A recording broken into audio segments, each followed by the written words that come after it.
Welcome back to the 801 Diaries podcast. I'm Abby. And I'm Emily. How are you doing, Emily? I'm doing pretty good.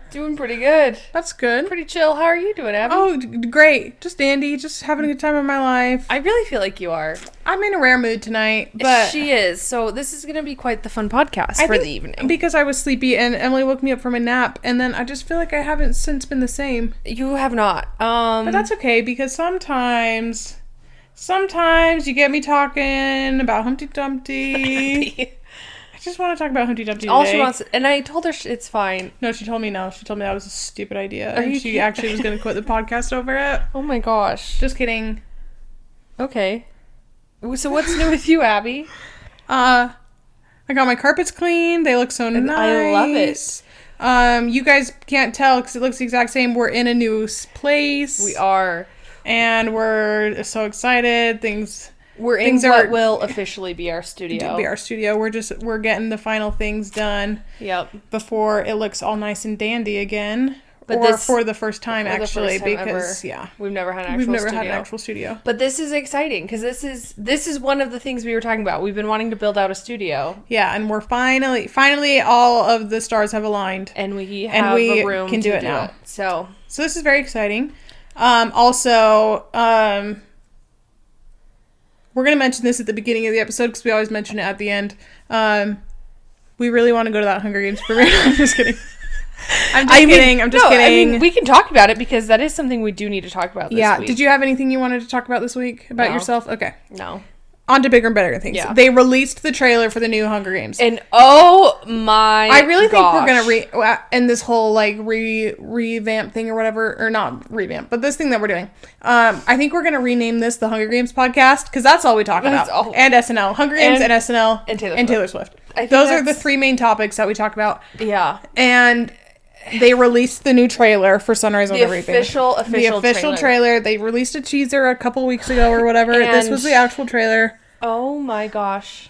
I'm so excited. I think so. First of all, beautifully shot. The most vibrant colors I've seen in a long time.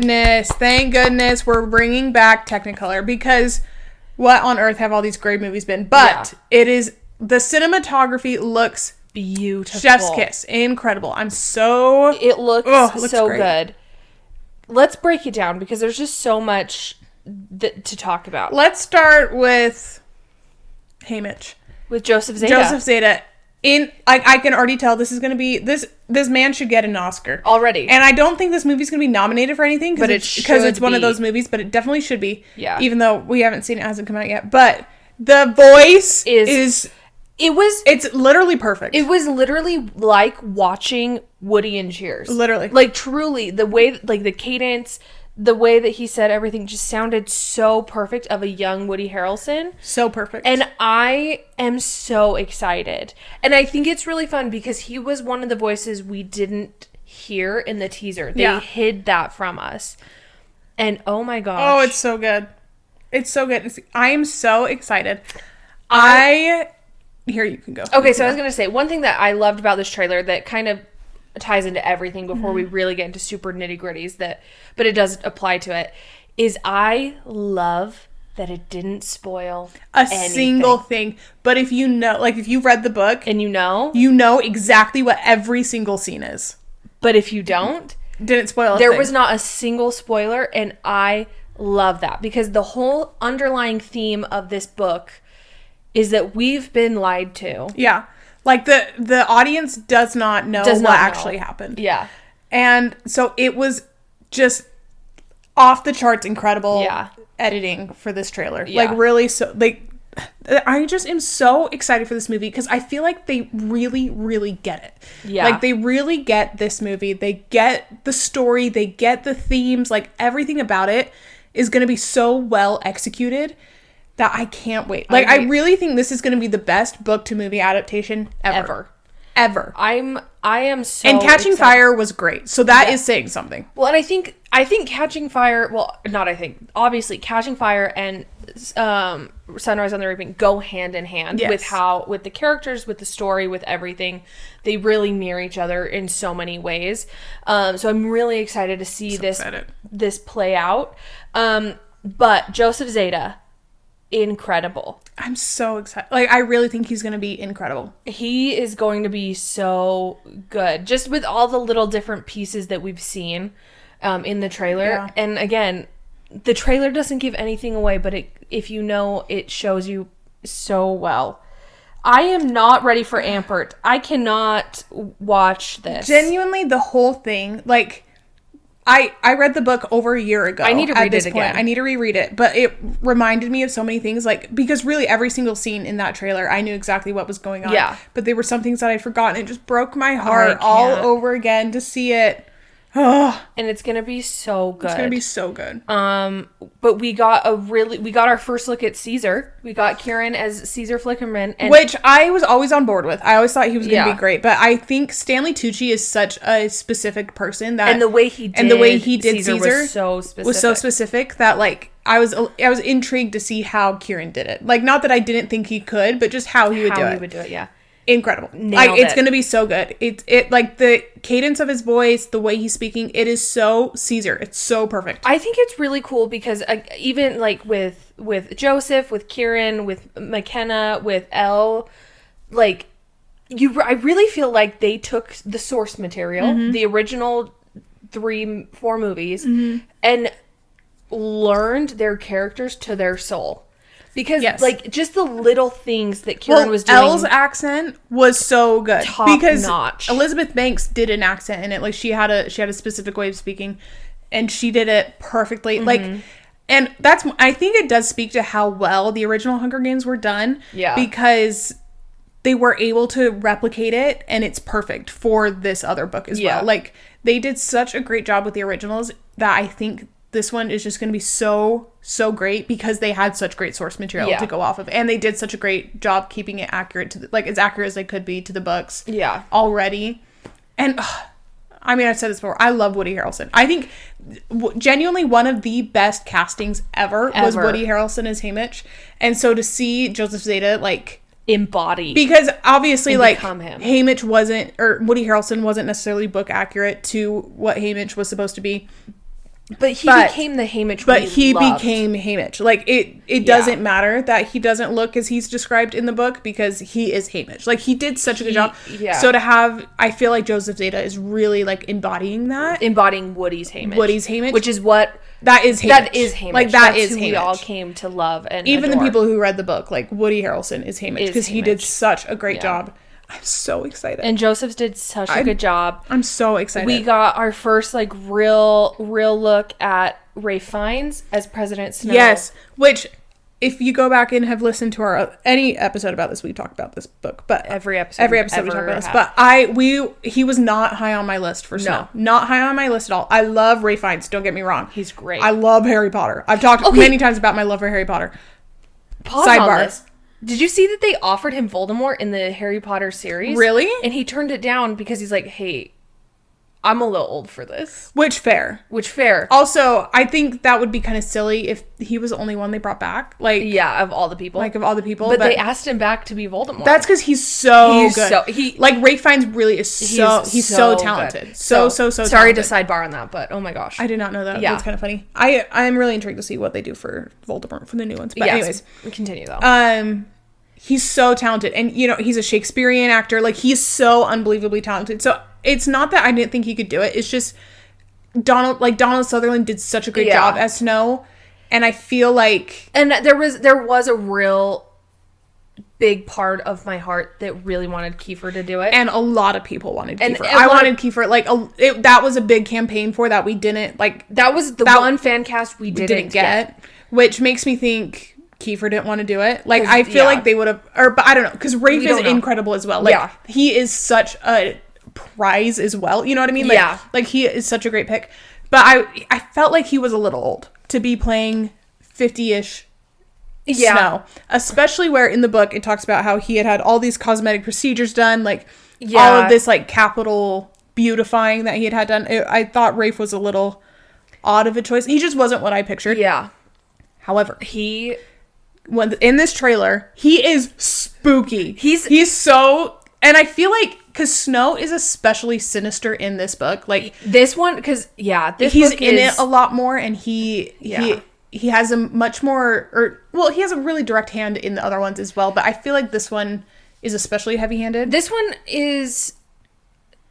I feel like the character of Snow in this book is very specific compared to later Snow that we get for Katniss and earlier Snow that we got for Lucy Gray era. Yeah. He, like you said, I think he's exceptionally sinister, and he's, because I feel like in Hunger Games: Catching Fire, he's much more settled with who he is. And this still feels like he's power grabbing really hard. Yeah, I agree. And it's really interesting because I think he feels so much more mean and sinister in this one than he does. He's much more touchable in this one. Where in the 74th and 75th Hunger Games, he's kind of an untouchable god in a lot of ways. Yeah. Where in this one he's still making his legacy. Yeah. And I'm so excited. I really think Rafe, and again, not that I thought he would ever do a bad job because he's so talented, so unbelievably talented. Yeah. But I just wasn't exactly sure how it would be. Fit. I think he's going to do a great job. I think he's going to be amazing. I've loved it. I will say my one hiccup that's not even a big deal is he almost makes Donald Sutherland look too young to be playing as old. I 100% agree. Because I don't think he looks too old to be what he's supposed to be. Like, 60, almost 70, like 60 something in this one? Yeah, early 60s. Early 60s. Like, he doesn't look too old for that. It almost makes Donald look too young. Yeah. No, I agree. Do you know what I mean? I 100% and that's just a purely, like, cosmetic, aesthetic thing. Because I think Ralph Fiennes actually has... from the snippets and he's got the chops. He's got the chops. He's got the sinisterness about him, and he's got kind of just that wicked understanding because this version of Snow feels so much more wicked than, and I don't know how else to describe it. Yeah, like it's just he has such a direct hand in Haymitch's suffering. In a way that just feels different than it did with Katniss. Yeah. But it feels like a meaner precursor to Katniss. Because I think of with the gumdrops with Sid, with Ma, with everything, which, oh my gosh. Specifically the gumdrops with Lenora Dove reminds me so much of Snow dropping the roses in the on District 13. Like, it just has that, like, sinister, but it feels so much more mean in this one. Where in the other one with Katniss, it almost felt like they were playing games more. And this is like a power show. Yeah. Do you know what I mean? Like, I feel like he didn't underestimate Katniss in a way that made it feel a lot more like not two equals necessarily, but more equals where this feels he's just punching down. Like, he's being just mean. Like, mean. I don't know how best to describe it, but it just feels a lot more sinister, wicked. Like, it's just, yeah. I'm so excited. I love that Ralph Fiennes, like, in the trailer, he's very well depicted that. Yes. And I love that it's a personal, because I think that's one thing that, like, shocked me about this book is how personal of a battle Haymitch and Snow went at each other. Yes. Because you never see them interact in the other books. You never see it. And quite honestly, Woody does such a good job of, like, the dissociated version of Haymitch. Yeah. That you just don't realize how much went on before. Yeah. And I think... And it felt so personal and so icky. And I just thought Rafe was doing such a good job as this. Like, he looks scary. Scary. Where I feel like Donald Sutherland had a little like, grandpa to him. You know what I mean? Well, like, he was. They depicted him as a grandpa. Yeah, like, there was something not tender about him, but just not as... I think it's the equal, where he kind of viewed Katniss more as an equal. And he was always very straight with her, you know? Like, he was always very, like, I'm very intentional. I don't waste lives. Yeah. Like, you know what I mean? But this felt so... But this version of Snow is so much just bully. Yeah. Yeah. But, like, evil bully. Yeah. And he kind of just lets it known that he's an evil bully to Haymitch, at least. I'm so excited. I really think it's gonna be like he's gonna do a great job. But I do agree aesthetically. He's just not. It just doesn't make as much sense as like someone else would have.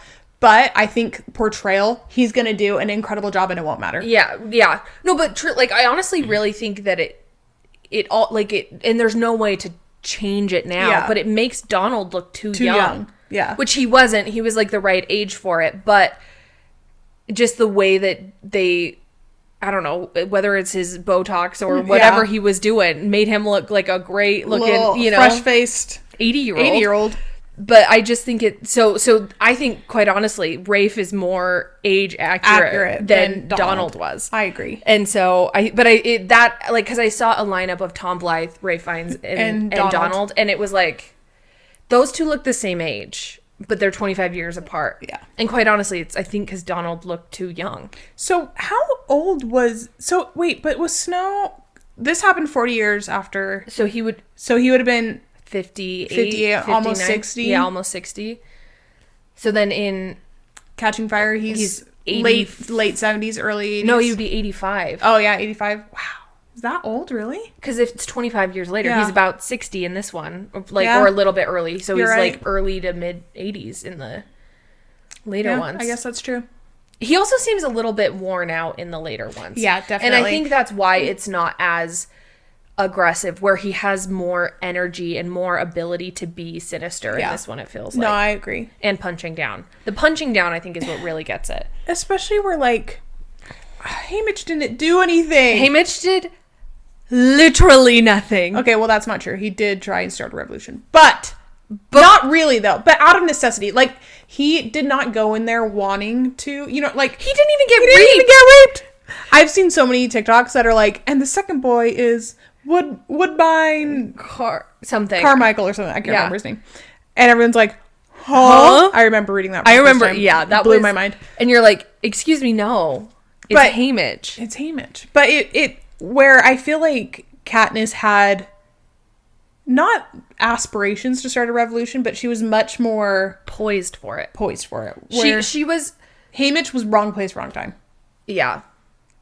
Well, because, like, again, kind of comparing the two, because these are the two revolutions, the beginnings of them that we've seen. Katniss had more strength about her in going into it because she was well trained, really. Yeah. Like, she really was. But she was bred to win. She was. And then also with volunteering, that takes a different level of strength, where Haymitch was just wrong place. He was picked to do this, and I think that just kind of it's an extra level of heartbreak. Yeah, it's so sad. And then again, you have the bully punching down, versus the person who isn't going to make the mistake twice of punching down instead of a chess game. Like Katniss and Snow were playing chess. Yeah, where Snow and Haymitch were he was just being mean. Okay. Anyways, I'm very excited for Ralph Fiennes. Ralph Fiennes is going to be great. Jesse Plemons. We've got first looks of Jesse Plemons as Plutarch. Looks incredible. He looks incredible. So good. Again, we've talked about this. Plutarch is not a character we like very much. Kind of at all. Yeah. And this like I didn't really like him a ton in the first set of Hunger Games, but after reading this book, I still really don't like him. Yeah. I'm one of the few people who does not want a Plutarch book. I do not want a Plutarch book either. Know that's what people want. I don't want that. I think you can tell his story in someone else's story. Like, I say make a Tigress book and put Plutarch in there. Like, I think that makes a lot more sense. I think just a Plutarch book is interesting. Yeah, I don't want a Plutarch. Yeah, I don't like him enough. I want a Tigress book, Suzanne Collins. That would be great. Give me a Tigress book. Like, that sounds... Or even the first Court of Quell. Yeah. That one would actually be so interesting to see to deal with the repercussions of going back to that. Yeah. After they vote you in. Ooh. Oh my gosh. But anyways, Jesse Plemons looks so good. He looks just like Philip Seymour Hoffman, which he's played his son before. So we knew it was a good casting that way anyways. Yeah. But to really see him in character, I think he's going to do such a good job. Again, I think all these people took the source material and really took it to heart. Which makes me feel so, like, as a consumer of the art, like very happy and excited that the actors cared enough. Yeah. Because a lot of like book adaptations and that kind of stuff, maybe I'm thinking specifically Robert Pattinson in Twilight, who had not read the book, at all when he took that role. But then also like doesn't take it seriously. Yeah. And like I understand Twilight, Hunger Games, different caliber of whatever. Twilight is the best movie that's ever been made. Nothing will beat that. Yeah. Nothing will beat. I mean, exactly. But I think there, as the viewer and as someone this means a lot to, who is very, very invested in this movie, like way more than I should be. Way more. I am a 30-year-old woman almost, and I am deeply invested. Yep. And I just, but it makes me happy that all of these actors are taking it as seriously as we want them to. Yeah. As we are. Yeah. Because we're taking this very seriously. So to see Jesse Plemons again, looks like he's going to do a great job. We didn't get a ton of him in it. No, and the only movie I've ever seen of him is Begonia. And let me tell you, again, wildest movie I've ever seen in my life. However, he was incredible. Yeah. Like, the story was whack, but he did a great job. He was incredible. That man can act. I will give it to him. Yeah. So I'm so excited to see him as Plutarch, because I feel like Plutarch is an especially difficult character to play. Because he's not a good guy. Like, he is, but he's not. He's not. He's playing both sides. He's doing what he has to do to be... He's a grifter. To be successful, yeah. Like, whatever is working best is what he's going to do. Yeah. And so I'm really intrigued to see. And I feel like that's especially noticeable in this book. Yeah. And so I'm very, very excited to see him in there. Yeah. Elle looks great. Elle looks amazing. Bless her for nailing the Effie accent. Really, I love her. I think she's so incredibly talented. Yeah. And we knew she's going to be great. She's again one that we fan casted so hard for. Like really went hard for that. The thing was, though, she was appreciative of the fan cast. Like, she felt very flattered by it, at least what she said. Yeah. Again, we don't know for sure in the real... She could be lying, but I don't think she is. But it was so cool to see. Yeah. And it was cool to see, like, the mannerisms that she nailed of how Effie would present things. Yep. But then also made it a less mature version of Effie. And like, Effie's still finding herself, but there are these things that were innate. Yeah. Yeah. And I think it's so cool. So I'm so excited about that. We even saw, like, Iris Apatow, who's in there. She looks great. And the other guy who's in there with her, I can't remember their names. But yeah, they looked great. We got more Glenn Close. She looks incredible. Oh my gosh, I'm so excited. I see that, and I see those teeth, and I just think this is the same. This is how Cruella is this Glenn Close? Like, if I didn't know that, not in 100 years would I guess Glenn Close. And it was so good. So I was so excited to see that. We got what's her name as oh my gosh, as Wyrus. What's her name?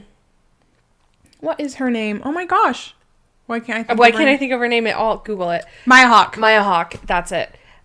We got her. She looks incredible. The lady from The Conjuring as Mags is so I feel like that's a cast that I didn't really think much about it, but seeing them side by side, incredible. I loved hearing Maya Hawke kind of talk a little bit about it, about being Wyrus and everything like that. And I'm really excited because, again, Catching Fire Wyrus is so different than what we're going to see because she's been through so much. And same with Mags and all these people. But they took the 7 minutes of source material that Maya Hawke had and she learned everything created a character based off that. Yeah. And I think it looks like she's going to do a great job. I'm so excited for that. And then Mags looks great. She looks so good. Beetee looks great. Ampert looks great.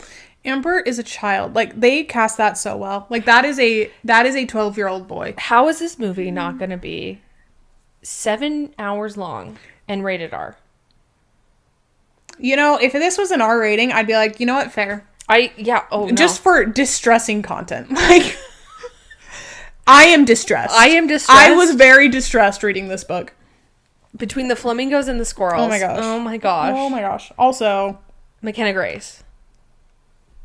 Again, perfect cast. Perfect casting, and also perfect for not giving it away.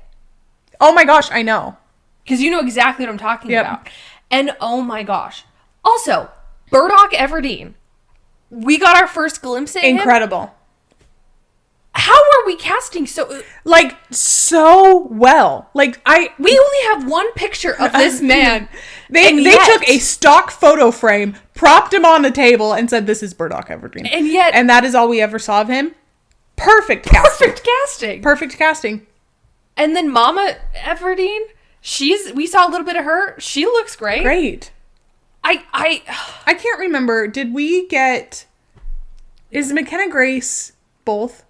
That's what they haven't revealed. Okay, I was going to say, have they revealed that They haven't officially said, but from us that know, the gray version, when it's late, like the gray whatever, is at Ma Sid's funeral and Wyatt's funeral. And so people are assuming that she plays both because she's in that scene. In that scene, but like you don't see her next to Haymitch. It's just like just her, but it's like the same vignette and everything as everybody else at the funeral. So they're assuming that she does play both, which she should. She should play both because they do say that they're indistinguishable. Yeah. So McKenna should be both of them. Yeah. But again, they haven't let us know, and they're not spoiling. I'm so excited. I'm so freaking excited for this movie. I am so excited. My expectations of this movie are through the roof. I'm not even worried. No, I'm not even worried at all. Everything that comes out a little bit more and more, whatever, just makes me think that it's even better than I'm expecting. Yep. Mm-hmm. Because you look at, first of all, the cornucopia. Beautiful. Oh my gosh. Okay, did you see how someone was like, the cornucopia is on a hill? Yeah. So some people were running downhill and other people were running uphill. Like things like that you would never notice unless you were dissecting this as much as people like us are is genius. Yeah. It is genius. Like there's just so much thought put into this movie and this book and the making it what it is supposed to be. I'm so excited. And again, this 2-minute trailer has not spoiled a single thing. You don't know anything that we don't already know. Yep. That's the crazy part. And I think that's the perfect way to lead into this movie for people that haven't read the book. Yeah. Because that was there was so much that went on, but that was what was so incredibly distressing about this movie is we thought we knew what happened. Yep. We were taken by the Capitol propaganda. And we were so wrong. We were so wrong in the most devastating way. Like oh my gosh. We're going to have to do like so many reviews once this movie comes out. November and December, we might just call Hunger Games months. And cuz oh my gosh.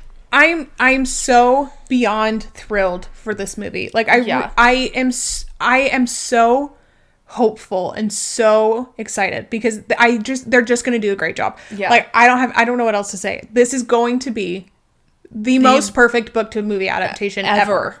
I'm so excited. And I literally cannot wait. Mm-hmm. I am so excited. Joseph Zeta is going to be You're my hero. Amazing. You are my hero. Can I also say one thing? I'm so happy that they left out of the trailer. Katniss and Peeta and Haymitch.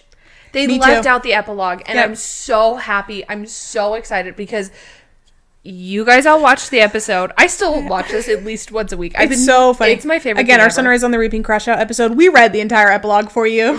Abby read it. It's just in the background me going, and Abby trying to read through sobs. It's maybe the most perfect writing to ever grace this earth. Yeah, was this epilogue. It's so good. And it's not in the trailer at all, which is so perfect because the Capitol, like that's not Capitol propaganda. Like it wouldn't be in the trailer. Yeah. It's so genius. It is so genius. Oh my gosh, it's going to be so good. I cannot wait. I cannot wait. Cannot wait. I'm so excited. I can't wait. I'm just like, we've literally been talking about this for 30 minutes. Yeah. This is a 2-minute trailer. So we were driving to the store. Our favorite store, sponsor us, Swig, and we were like, oh, what are we going to talk about? That's when Humpty Dumpty came up, and we still haven't even talked about it yet. We didn't mention the Hunger Games once. No, I did. I said we need to talk about the Hunger Games trailer. Yeah, but not like... That was it. It wasn't going to be a Hunger Games episode, and here we are making it a Hunger Games episode. But it's so good. There's so much to talk about. It's so good. And we're, like, truly, I've never been so excited Never been so excited for a movie. This book was crazy. I need to reread it because I need to blast through the rest of the Odyssey and then read it. I want to read the Hunger Games too. I want to read the original trilogy and then reread Sunrise before this movie comes out. I agree. I think that's a great idea. But I still have never read Ballad, and honestly, we'll see if I ever get there. You know, it's okay. We love Ballad. Great movie. Tom Blythe, chef's kiss. We love you. Rachel Ziegler, amazing. We love you. But it's just so good. I'm so excited. I can't wait. This is not nearly the last time we'll be talking about this before it comes out. No, again, probably will get mentioned every single episode up until and after. Especially if anything ever This is a Hunger Games podcast. This is a Hunger Games podcast. We've conned you all into thinking we're a pop culture podcast. No, just Hunger Games. Just Hunger Games. And that's okay. Because the thing is, we can talk forever. It deserves it. I'm so unbelievably excited for this movie. I'm dying. I cannot wait. I'm so excited. But speaking of Rachel Ziegler, she won an Olivier this week. She did. For Evita. Which she deserves. She does. Oh my gosh. That girl can sing. Holy cow. She is so talented. She really is. I cannot. And she also, did you see the new movie, Aucklet? Yes. Octet. Or no. Aucklet. Aucklet, maybe? Something like that. It's Lin-Manuel's I think it's Octet. Next one. That cast? Incredible. The story is interesting.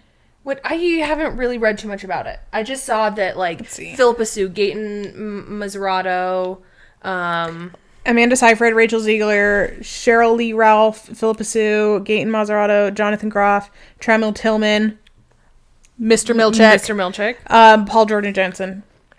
It's going to be incredible. Yeah. Rehearsals have begun. I'm crazy. I'm excited. I'm so excited. She was also, I don't know if we talked about that. Did we talk about her being in the last 5 years?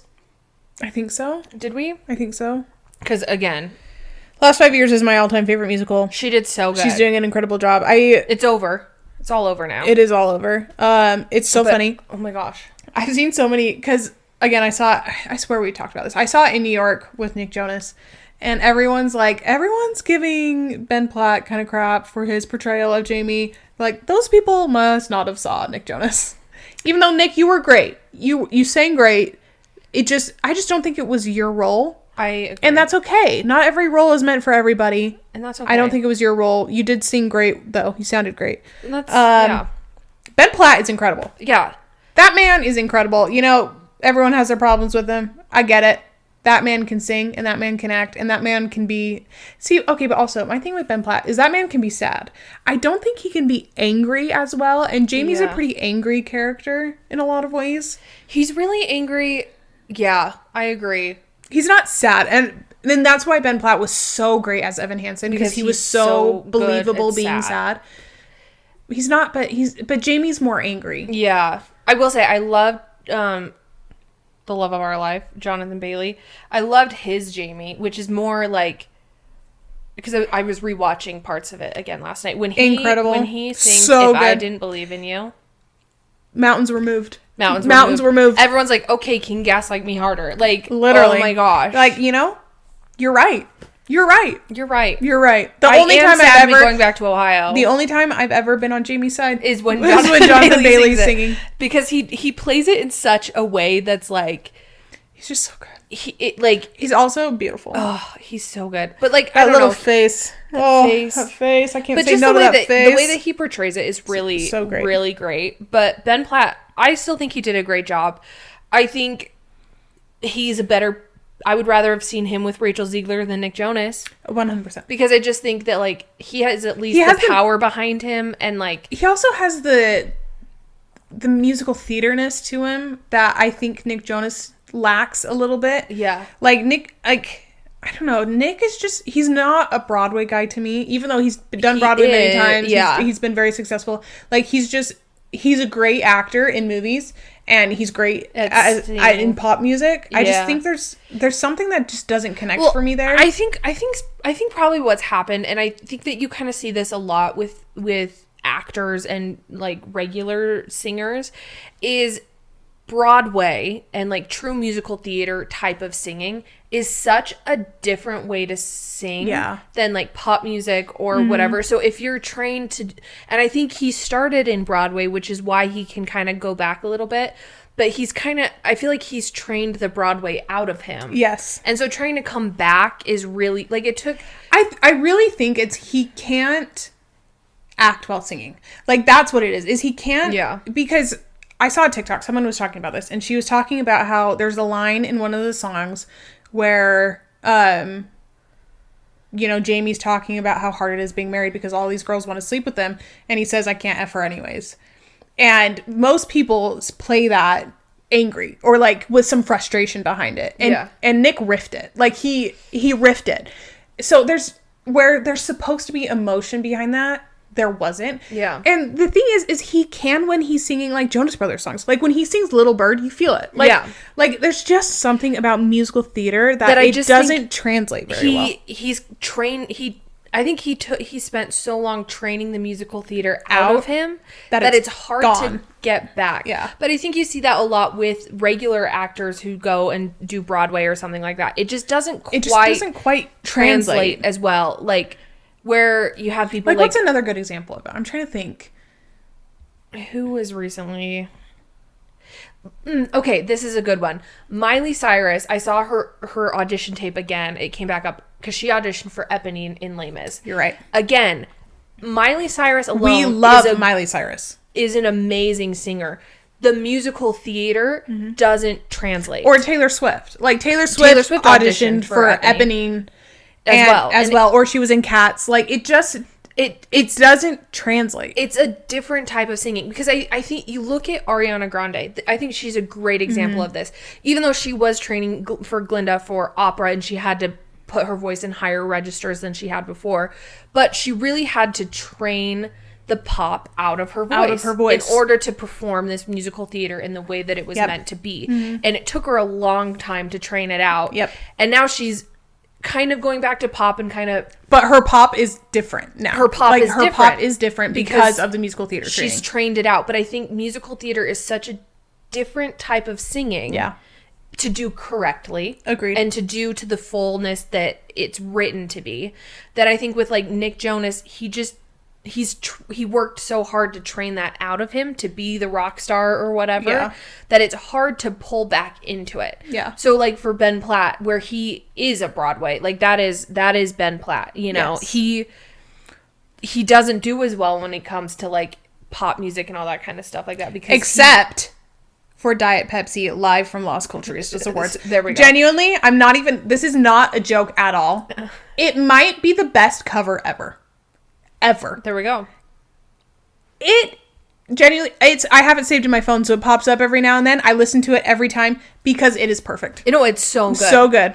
But again, like in the moments, he just like it's so great. But that's because he sings it musical theater-y. Like it's a bit and it's incredible. It's amazing. Anyways, but I think that's why he, you know, maybe he doesn't have the exact like characteristics you'd expect of a Jamie, but when compared to like unfortunately a Nick Jonas Jamie, he does have the musical theater behind it that works for it anyway.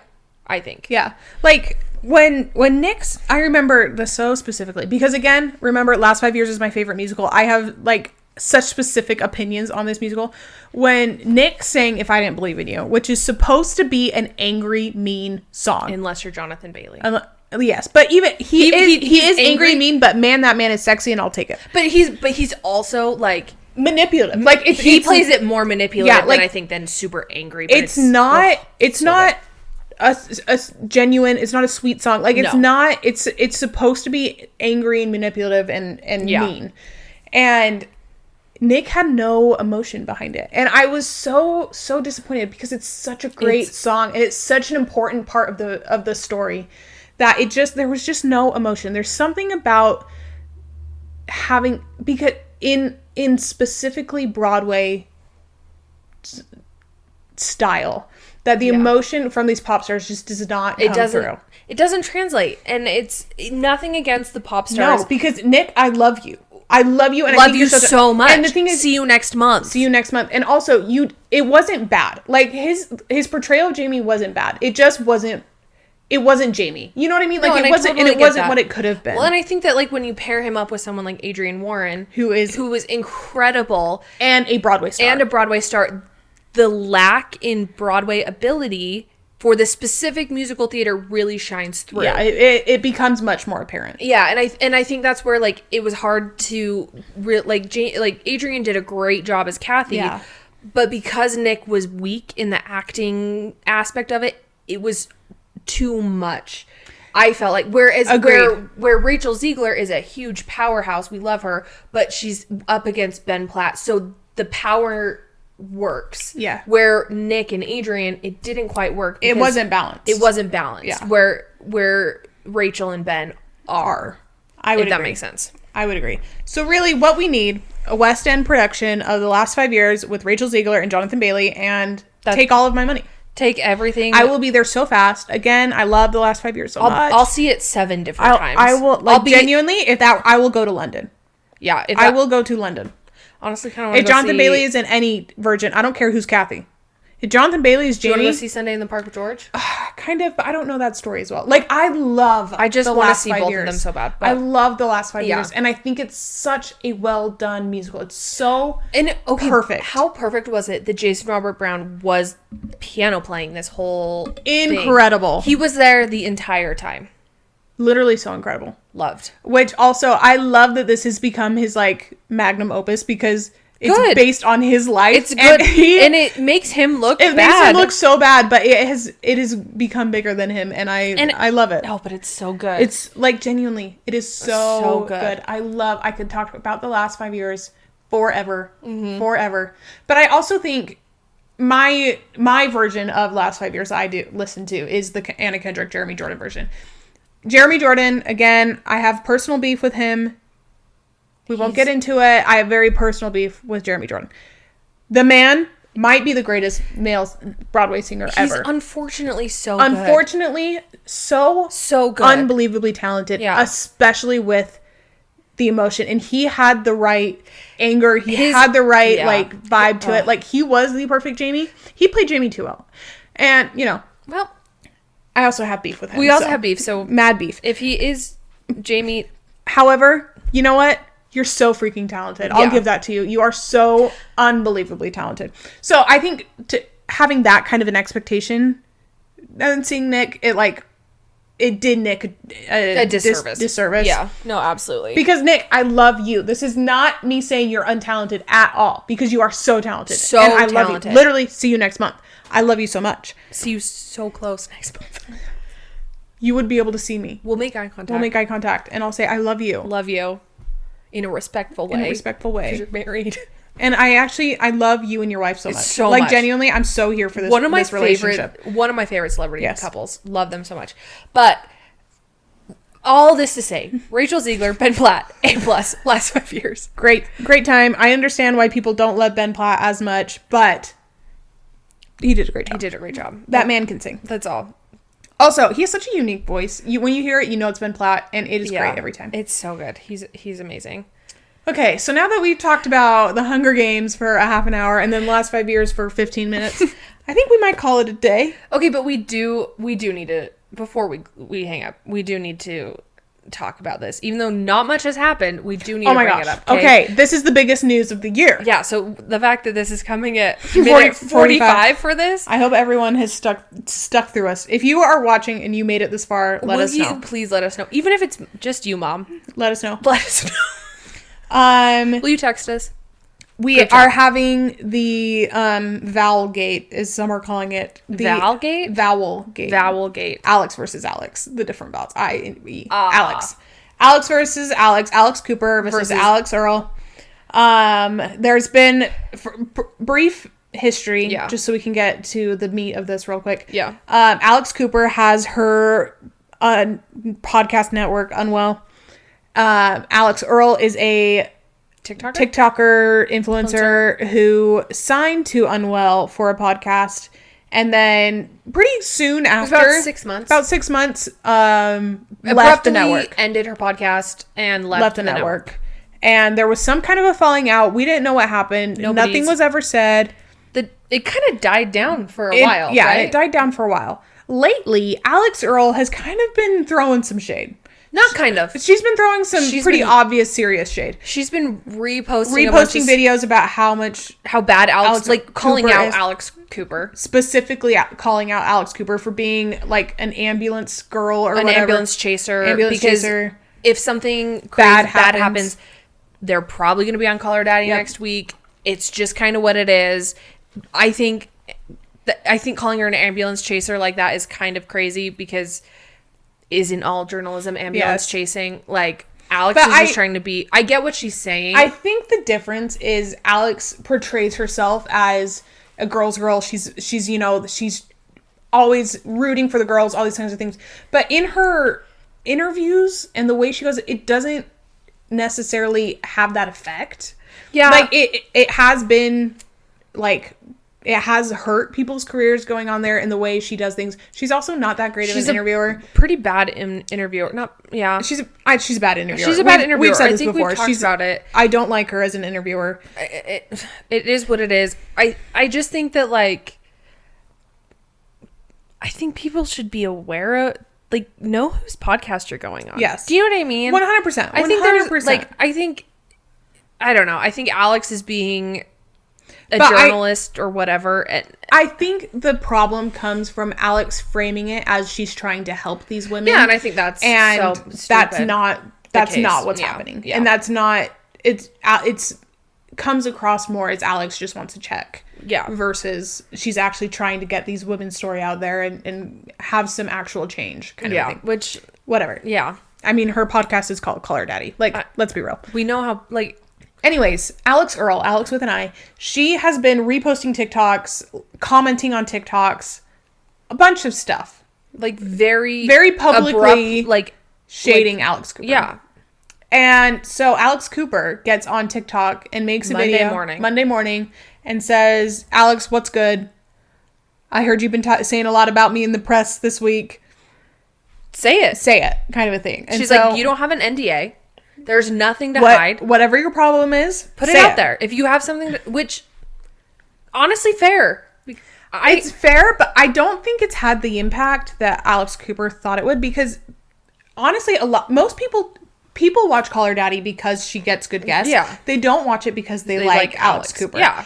And also, Sophia is releasing her memoir, which is also...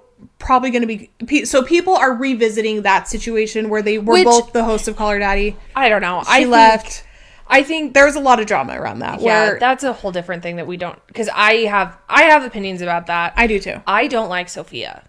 I don't like Sophia either. I think it does, like, I don't think Alex is completely... I don't think she's completely innocent. But I understand where she's coming from in the situation. So no, I that's a whole other thing. But because of that, a lot of people have kind of been revisiting how they feel about Alex Cooper. Right. And not much of it has been positive. Yeah. So I think for her to come out with this video now was probably bad timing. Was probably really bad timing. I get what she was trying to do. I think she thought it was going to be the slam dunk, like, thing that it hasn't turned out to be. Well, yeah, but I also think that, like, I think, quite honestly, because Alex Cooper hasn't really said anything about Alex Earle. Yeah. And she hasn't been out there. She did have her video that she posted when Alex Earle was on Dancing with the Stars. Her first dance was to Circus by Britney Spears. It was great. Alex Cooper then made a TikTok to Circus, kind of like poking fun kind of thing. Like, it felt very mean. That did feel very mean girl. I remember when it came out and I was like, ooh, this isn't a good look. Yeah, no, and I get that. I also just, but I agree with you. I think Alex Cooper was like, hey, say what you have to say. I think I can understand Alex Earle being pretty shady and whatever if she has an NDA, if she has all this stuff where she can't, and she, But I think where Alex is like, you're fine. Say whatever. Say what you have. What you have, because you were not legally obligated Yes. to not say anything. And so Alex Cooper posted this video on Monday morning. I'm just gonna double check. Yeah, please double check. And Alex Earl commented, okay, on it. And said on it, and reposted the video. And here we are, 57 hours later. Still waiting for said video. Still waiting on for said video. Which I think is insane. I think it's really going to come down to how good her response video is. If she has a killer response video with all of these things, all of this, personal testimony from people, like if she really comes back with a hard-hitting video, then this waiting period I think will be glossed over and forgotten and not a big deal. If she comes back with a super mediocre response, then it's not going to look good. But I really think it's not going to look good for Alex Cooper, because enter Dave Portnoy. Oh my gosh, I love Dave Portnoy. Which, no matter how you feel about Dave Portnoy, in the Sea. Tea by the Sea. Tea by the Sea is hilarious and incredible. This is my favorite thing This is my favorite thing that's ever happened with Dave Portnoy, because why is this man so invested in pop culture drama? I'm here for it, though. Yep. So Dave Portnoy, who is the owner of Barstool, who Call Her Daddy was originally on Barstool, apparently knows Alex Cooper because she was kind of around Barstool people growing up in Jersey. Yeah, she was. No, that's Alex Earl. That's what I meant. Alex Earl. Alex Cooper was dating a baseball player or something that. Like, well, she went to school in Boston, and that's where Barstool. But she was dating a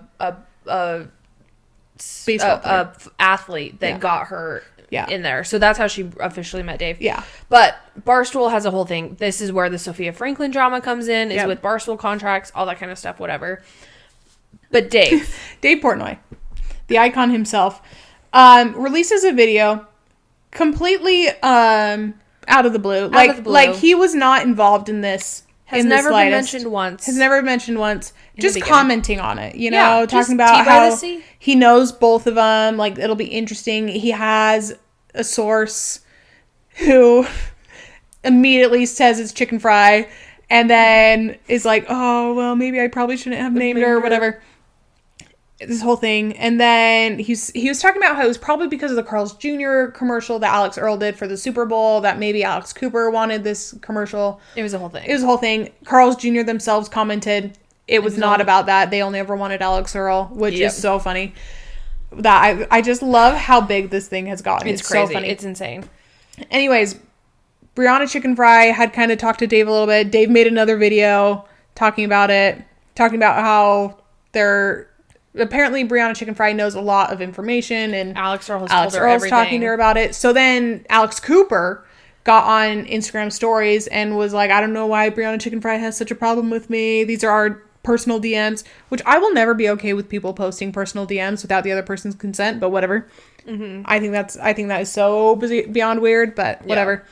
Yeah. And then Brianna made a video and called out Dave Portnoy in it, and then Dave Portnoy made like 3 more videos. Like, it has gotten out of control. But my favorite part is Dave Portnoy going, I don't know why I'm in the middle of this. How did I get here? Inserted himself. No one asked you to be here, Dave. You brought yourself here. You brought yourself here by saying, I know everybody involved in this. I know everyone involved. I know what's going on. I have the tea. I have the tea from There's Chicken one Fry video. herself. There's one video where I think we should tally how many times he says tea and chicken fry, because he exclusively refers to her as chicken fry. Not even Brianna.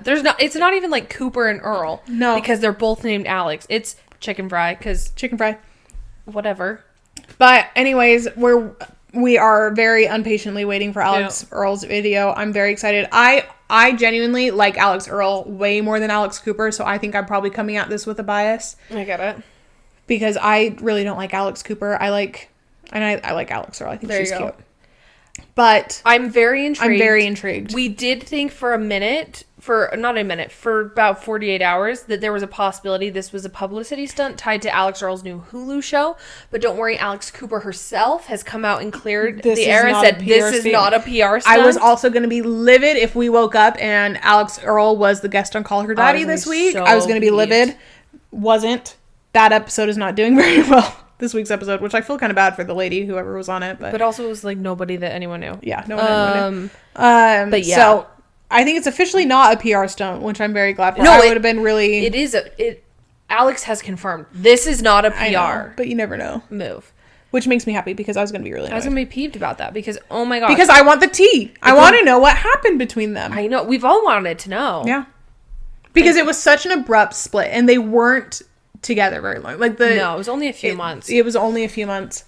But she had all of her IP back the second she left. Yeah. You know, like, that's the thing that's, like, that I'm curious about what's been going on because there was nothing legally stopping her from talking or doing anything or whatever, you know, like this whole time. Because when she first left, people tried to come after Alex Cooper saying that the reason Alex Earl couldn't podcast anymore is because the IP and Alex owned it and wouldn't give it back. And Alex is like, no, she owns it. I don't know why she's not podcasting on her own anymore. Like, she can totally podcast and it's not, you know. And so I'm just very interested to see how this turns out. I think I've heard that a lot of people are speculating that Alex Cooper invited Braxton on to call her daddy after they broke up and kind of was a little shady about it. Mm-hmm. And that's why Alex Earl has been kind of shady about it. But again, we don't know. We'll see. We'll see. Maybe that's what Alex Earl is collecting is receipts from Braxton. But because that would piss me off. Oh yeah, no. Like that would piss me off really bad. That's totally valid. Totally valid. I'm just because curious. It was silent for so long, and then like what something happened? has to have happened for it to. That's the thing that I'm curious about. Like, what happened that has reignited ignited this feud? Because the feud died years ago. Quickly as it came. Yeah. Like, it was not. She left unwell, and that was kind of it. Yeah. Like, it wasn't continuing. So now that it's like something's going on, I'm very intrigued to see what happens. If Alex Earl could just get her stuff together. If she can just post the video, please. We're waiting. Everybody's waiting. I'm curious what's going on. I want to know. I want to know too. But that's all I got.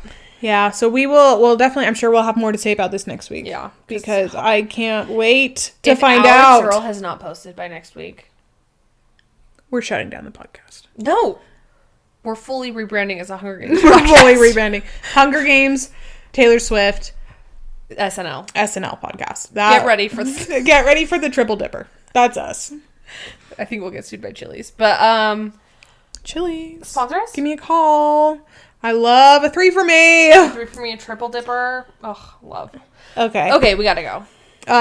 Anyways, Humpty Dumpty wasn't an egg. It's never stated that he was an egg. And I really think we needed to figure out how he became an egg. How did we decide he was an egg? And what did this great fall entail? You know what I mean? I really think we need to let's spend the week thinking about that, and we'll report back next week. Okay, sounds great. Don't worry, we're also becoming an egg podcast. Yeah, that's right. Wow, full circle moment. Full circle. We're here. We'll see you guys next week. Judy did say that she did have a bad egg out of the fridge once, which I have never experienced. So it does happen. She said it was neon green. She said it was neon green, which that would be, disgusting. Yeah, not terrifying. Good. Not good. Mortifying, if you ask me. Okay, we love you all. We love you. We'll see you. Go follow us on everywhere. Your preferred streaming platform. Subscribe on YouTube. Follow us on social media. It is 801 Diaries Podcast everywhere.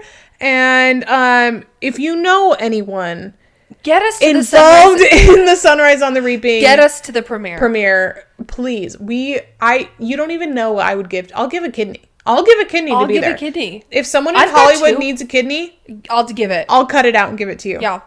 A chance to get at this premiere. Because truly, I don't think people understand how much free publicity we're giving to this movie, and we will continue to will continue nearly every single episode, I'm sure. I'm sure. It's always going to be coming up. So I love the Hunger Games.